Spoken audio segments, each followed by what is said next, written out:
या 370 वाल्या छपरी पोरांना ना मुलींच्या आधी तर मुलांनी जाऊन तुडवला पाहिजे. अरे तुमच्या फालतुगिरीमुळे अख्ख्या पुरुष वर्गाचं नाव खराब होतंय आणि आमच्यासारख्या मुलांना पण भोगावं लागतंय ना.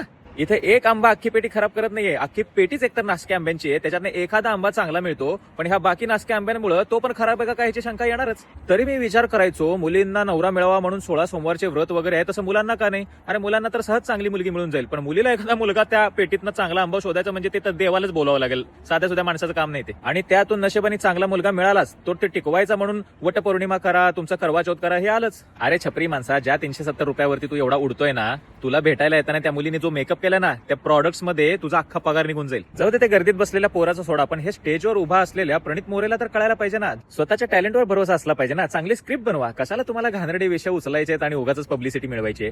नाव कमवायला इतके वर्ष तुम्ही मेहनत करता आणि एखाद्या दिवशी ते घालून टाकता सहजासहजी.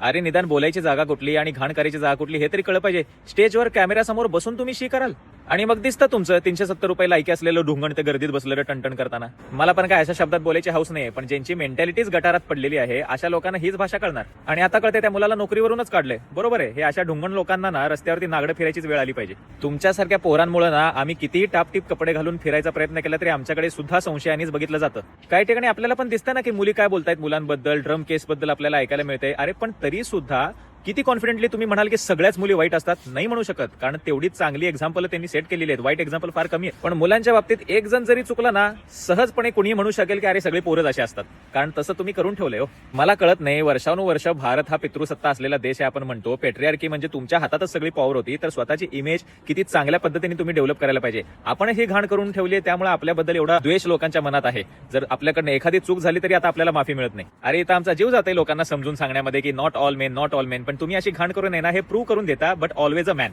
नशीब आपलं की आता मुलींना तरी चांगली अक्कल दिलेली आहे, त्यामुळे त्यात चांगला आंबा बरोबर निवडून काढतात आणि सांभाळतात. बाकी नासक्या आंब्यांचं राहू दे बाजूला. मी चांगल्या आंब्यांना सांगतो, बाबांनो, तुम्हाला जर कोण छान पत्नी, बायको, गर्लफ्रेंड काय मिळाली असेल ना, तर तिच्यासोबत व्यवस्थित संसार करा.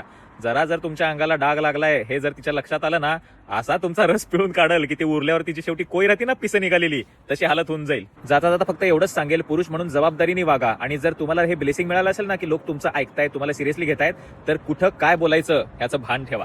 सोशल मीडिया, पब्लिक स्पीकिंग ही अशी ताकद आहे ना की एका वाक्याने समाज बदलू शकतो किंवा एका वाक्याने समाज बिघडू पण शकतो. चॉईस तुमचा आहे. धन्यवाद.